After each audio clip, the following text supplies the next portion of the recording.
Kurosawa was my master, and so many others. The master of so many other filmmakers over the years. And from the 1950s, when we were seeing his pictures for the first time in America, through the end of his career as an artist in the 90s, I sat among generations of filmmakers and film lovers and watched those astonishing visions he was able to conjure up in his imagination and completely rendered them on the screen. Kurosawa's films had an awe-inspiring power, physical and graphic. His indelible compositions in movie after movie seemed to have been burned into the screen. In later years, I came to know Akira Kurosawa. He asked me to act in one of his last films, and of course I accepted. It was a remarkable experience to watch the true master at work. So when filmmaking runs that deep, it never really becomes familiar.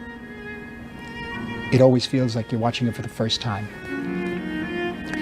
Akira Kurosawa taught us all so much and gave us so much.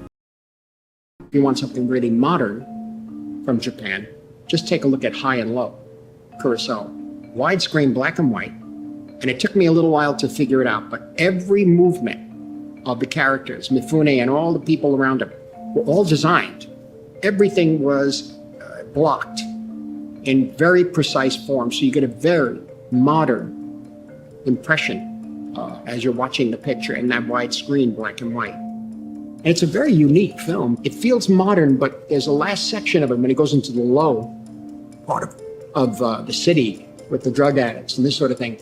You really feel you're going into a kind of Bosch painting in a way. It almost becomes like science fiction. I felt the energy and excitement of those images, those movements, and those scenes transferred to me and to all the rest of us who sat there in the theater enthralled.